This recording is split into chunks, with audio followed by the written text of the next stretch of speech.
Okay, so let's look at blue-red in both Midnight Hunt and VOW. These generally played as spells heavy decks. So we can just get rid of all these creatures and no, not really. There are some creatures that benefit a ton from playing spells heavy. Additionally, there are some that just help support maybe a little bit of initial damage or maybe the ability to push through at the end. So we'll see what we can come up with that's a reasonable template. Okay, so right off probably won't have. So again, our rules for these to make it reasonable and feasible that a deck like this could be drafted because there are 2 rares, 1 from each set, 4 uncommons, 2 from each set, and the remaining are commons split between the sets. We know that we're probably not going to get more than 8 to 12 uncommons and rares because other people are going to be taking it's going to be power driven decks, so we're going to cap it at 10 uncommons, and then we know we're going to have cards from both sets. We're going to cap it at having at least a third of the cards from either set. Blue-red is probably a little stronger in VOW compared to the other decks, compared to Midnight Hunt, though there were decks that could come together in Midnight Hunt that give blue-black and blue-white a run for their money. That being said, we're likely going to be fairly split between the two, maybe a little heavier on Midnight Hunt, but we'll see. So, not enough creatures to likely proc the Cobbled Lancer. Delver can probably play really well in a deck that's hoping to have double-digit spells. Same with Lantern Bearer. It's a spell on the Disturb side. You can give something reasonable flying. Hopefully you've got some creature that you can send to the air that can maybe finish the opponent off or get in some damage in the middle. Our Zombie is a great blocker. Maybe it'll help us find cards that we need. We don't have probably as many blood with there being fewer VOW cards, so this can be a mechanism to try and clear up draws. We just might not necessarily have enough creatures to use the ability consistently, so won't cut it yet, but probably doesn't make the final deck. Epicure should be great if we end up with, an exploit creature or 2. Easy to exploit the Epicure. Gives us some blood to help smooth out. Can be a blocker if we need it. Probably not looking at having a Stinger. We're not looking to be super aggressive. We'll get in damage where we can, but Stinger's probably not the card. We'll see about Angler. It can block and go to the air, so that can be useful to have some sort of clock. Probably not going to have Castaway. Don't have reliable ways to get in the graveyard. Same with Cat Guys. Probably not going to have enough spirits for Sifters. Probably not going to have enough creatures for Wrangler. Steelclad might block alright, but we're probably never going to get damage in with it, which might be fine, but we'll cut it for now. Drake makes sense, gives us an early threat. We might have some cards that we can kind of target with it to get some draws, so we'll keep it for now. Observer's interesting. Doesn't really block well, but maybe can speed things up. Thing is, we're not really looking to be super tempo oriented with this deck, so that ability probably is not going to be useful enough. I'm not going to get enough Wretch Throngs. Not looking to be tempo aggro, so we'll get rid of these aggressively focused 2-drops. They only have 1 toughness. That being said, Festival Crasher with 3 toughness seems really reasonable. It benefits from our spells matter. Same with Flame Channeler. We're likely to have some burn spells, especially with Flameless Bolt and Abrade at common from VOW.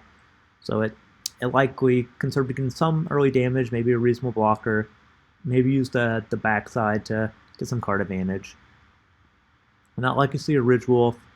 Flame Breather is gone through ups and downs in VOW, but with it being very heavy spell focused, Midnight Hunt, love to have some Flame Breathers. Reasonable blocker early on, can get him some damage.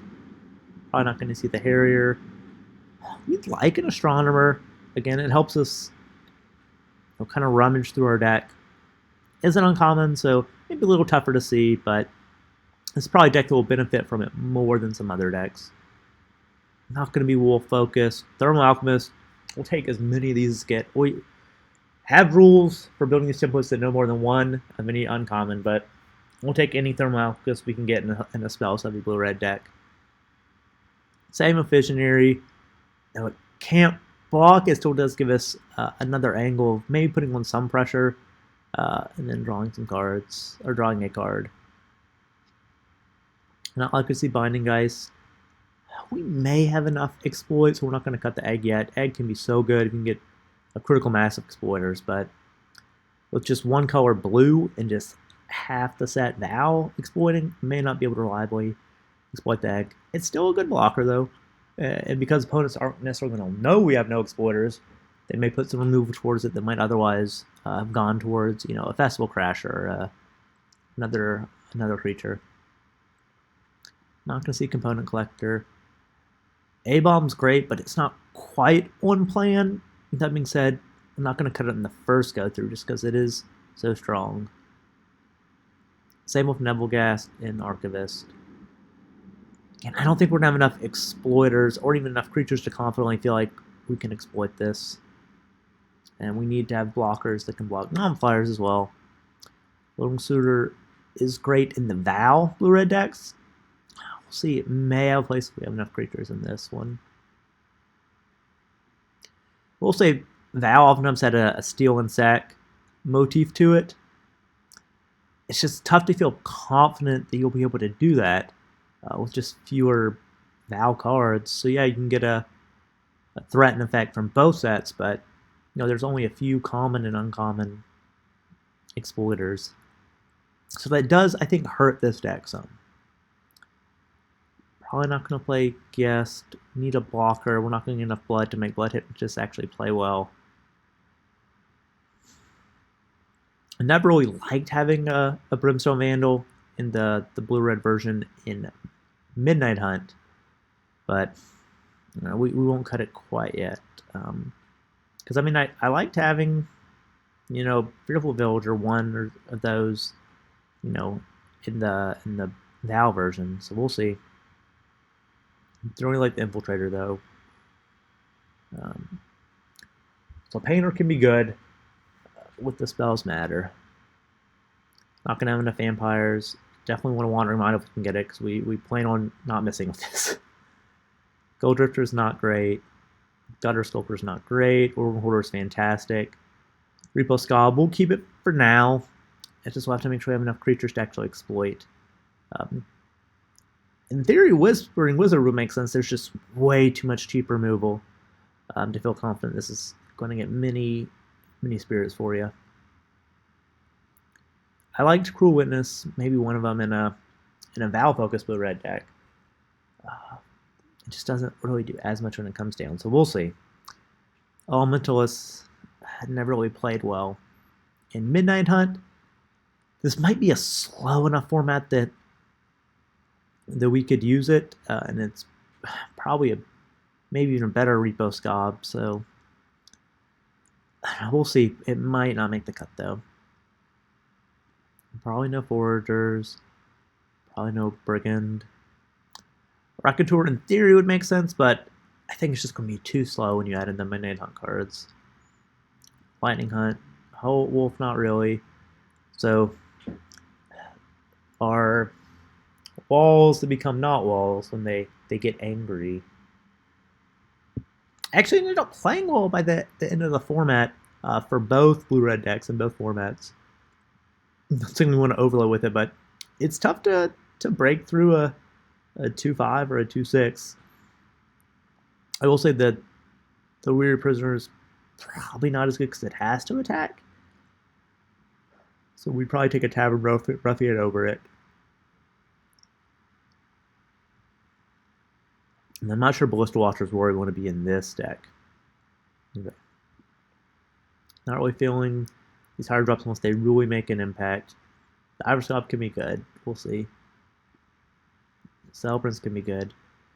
In theory, Devil should be good, but it's tough to play 5, pay 5 mana for something that you want to attack with that you're likely not going to have mana left to play some non-creature spells, so then the haste isn't really as important usually.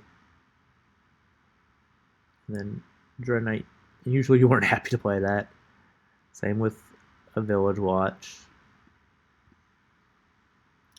Purifying Dragon didn't really start out being playable, but as the format kind of matured, it found some room to be beneficial.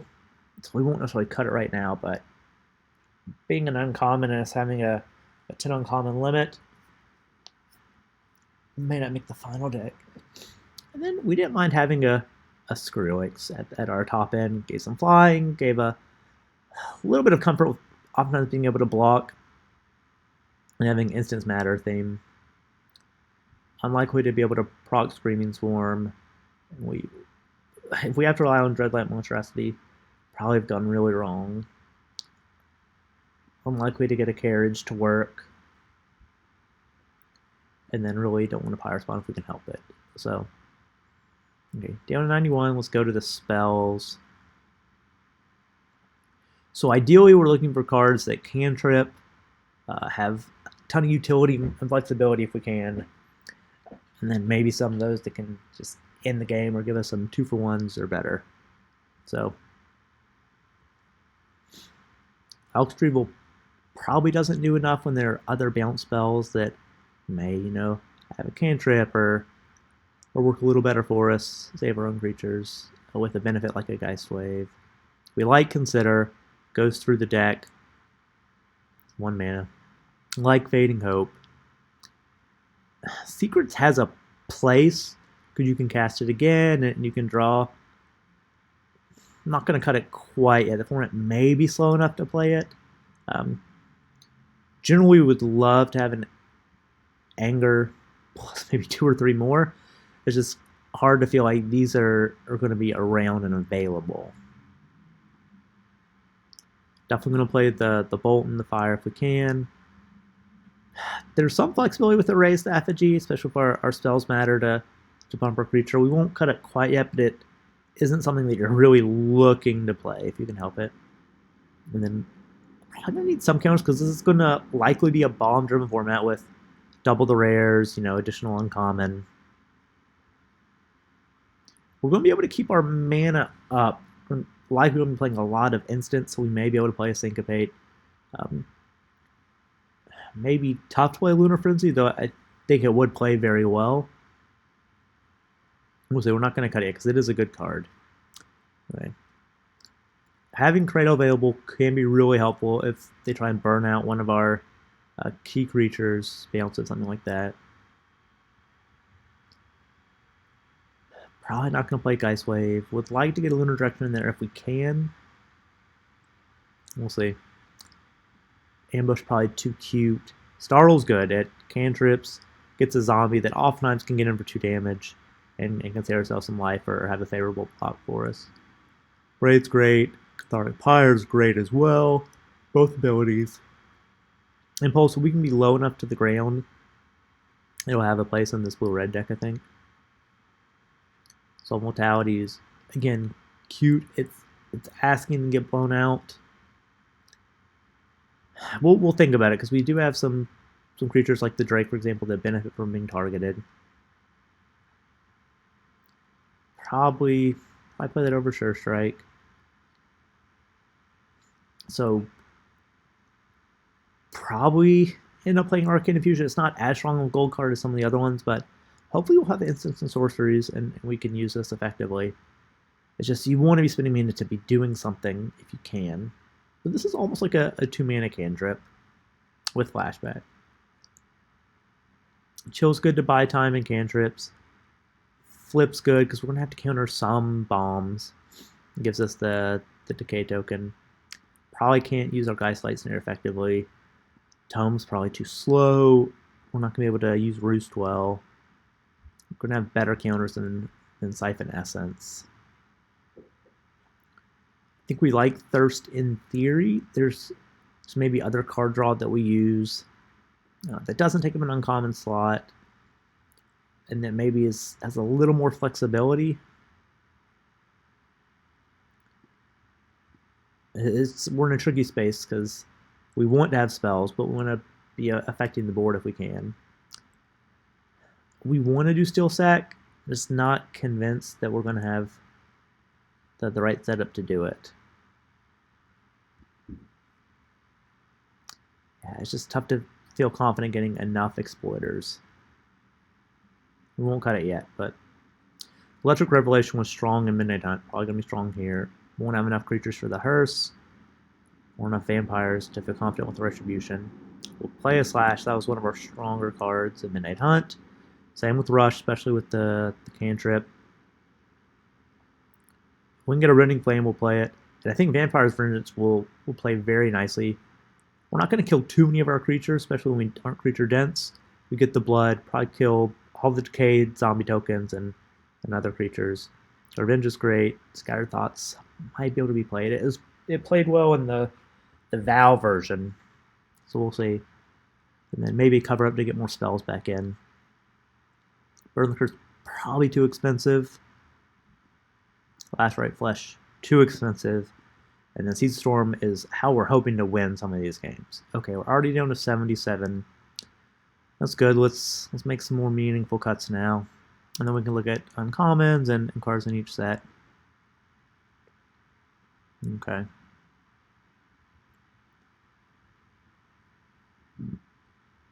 Dragon's probably not going to do enough for us. I'm not convinced we're going to have enough creatures to exploit Diver's Gob. Elementalist didn't play great in Midnight Hunt. Might be a little better now, but it's tough to feel confident that it's just a 2/1 body. That's not great. Same with Repo Scob. Get rid of the Vandal.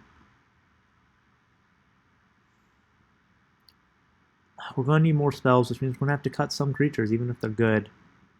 Nebelgast. A-Bomb. Egg.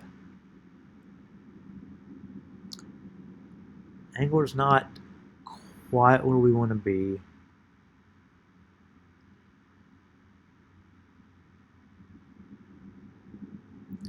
I don't know if we're going to have enough creatures to confidently use the larger zombie. Okay.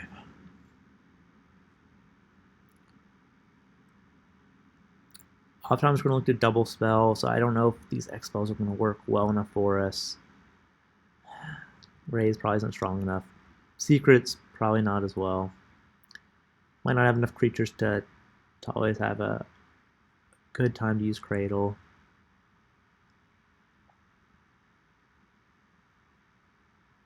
Same with Stolen Vitality.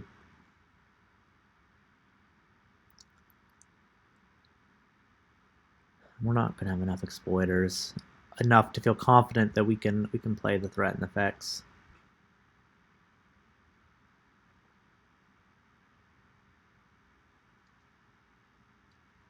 I like Chill in the VOW decks a lot. You have multiples and you can swing through with creatures. We'll see how it plays. Probably not going to be able to witness the future. And we've got a good amount of burn. We still have some bounce, some other interaction. Okay. Down to 58. Let's look at our uncommons. 1, 2, 3, 4, 5, 6, 7, 8, 9, 10, 11, 12, 13, 14, 15, 16, 17, 18, 19. Gotta get rid of 9. Okay. I'll bring this down to 49. So 9 common, 9 uncommons we've got to get rid of. Okay. Got our work cut out for us. Alright. 1.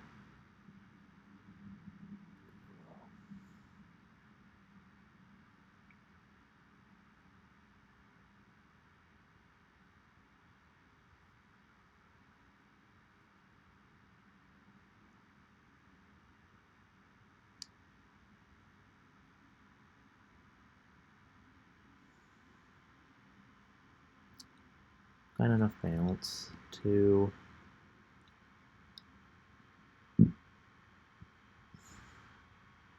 might end up with too many creatures to play that. 3.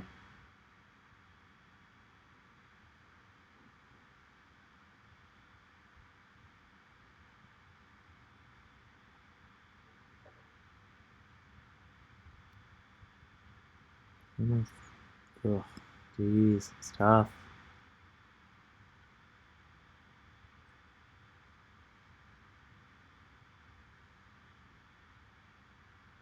Okay, come back. Got a few commons. Yeah.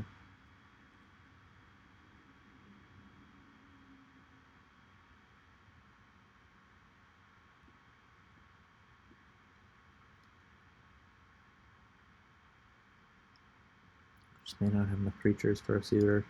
Or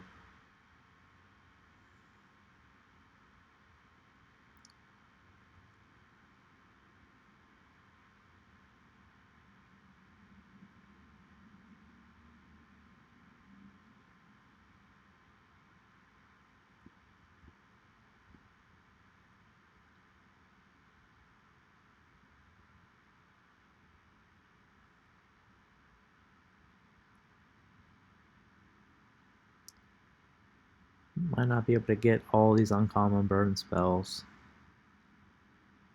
Probably want the Rending Flame the most.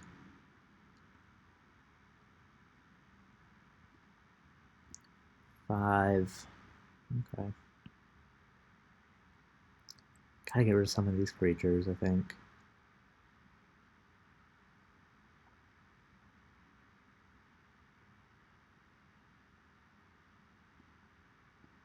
Six.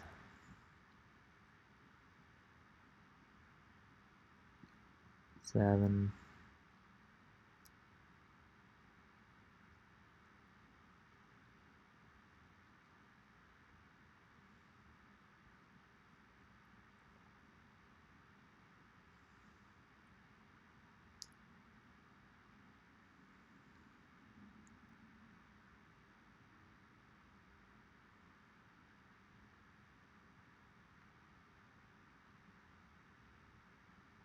Okay, so we're between. Well, we've got some more down here. Okay.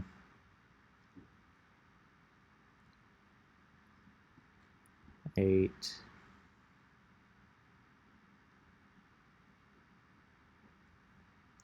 Yeah, right. One. Take as many sea storms as you can get. I think same with Vampire's Vengeance. 1, 2, 3, 4, 5, 6, 7, 8, 9, 10, 11. Okay. Probably between Visionary and Astronomer. Astronomer, you hate to start day night that early, but we have, yeah. You can get through your deck better, find the cards you need. It is going to be on the cheaper end, so Visionary is likely to be able to go for it on turn 3. I don't think we're getting rid of any of our uncommon spells, though. Maybe a Cathartic Fire.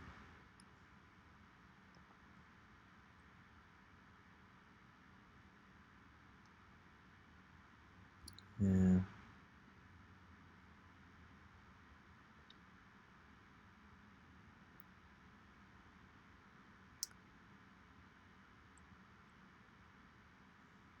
You still need to have spells matter is the thing. And that hurts, but it's probably Visionary.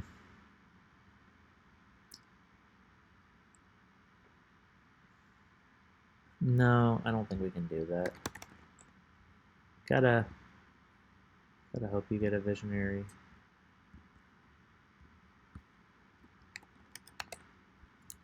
Get rid of the Skrillex, yeah. It's not as good. You need to have curve considerations. You want to be able to double spell as many turns as you can. Okay, get rid of 3 commons now. Yeah, it's probably going to be creatures. Make sure. Yes, yes. Yeah, we want cards that are going to draw us cards and have an effect if possible. Got a counter, got some Vengeance, Flame, Rush, Slash, Fire Braid, Bolt. That's 5 interaction. Yeah.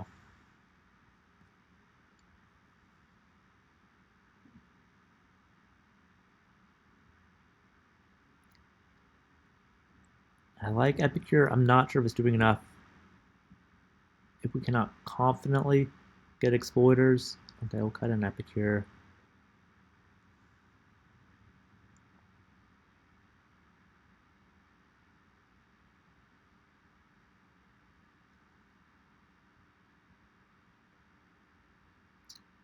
And then like Revelation versus Impulse.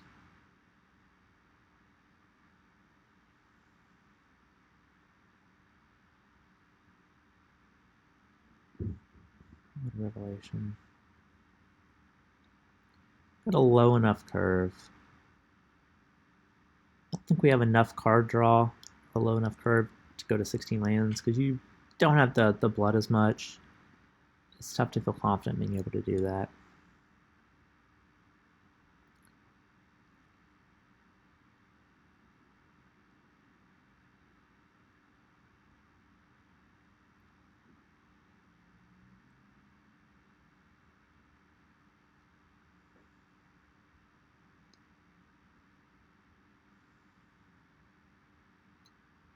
For having spells matter, we do have strong enough creatures to where we're not necessarily doing that as much. But what do we still have? 12 spells, is that right? Yeah, or 13 right now, with needing a cut. It's alright. Because we need to have payoffs for the spells also.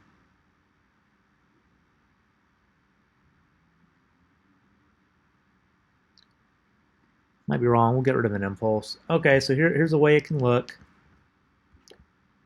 11 creatures, 12 spells. Our creatures are strong, though. Maybe tough to get all the uncommon twos, but I think they're there. I think Thermal Alchemist and the Sherman aren't going to play as well in other red decks. Visionary will play wherever. Painter doesn't want to play as well in other red decks either. Maybe green-red if you're doing a more spells focus, but make sure we have enough from each of the sets. So 1, 2, 3, 4, 5, 6, 7, 8. Yep, got our we got our 8 from Val. Rest from Midnight Hunt. Okay, so here's a template for blue-red spells and double feature. Comment if you build it differently.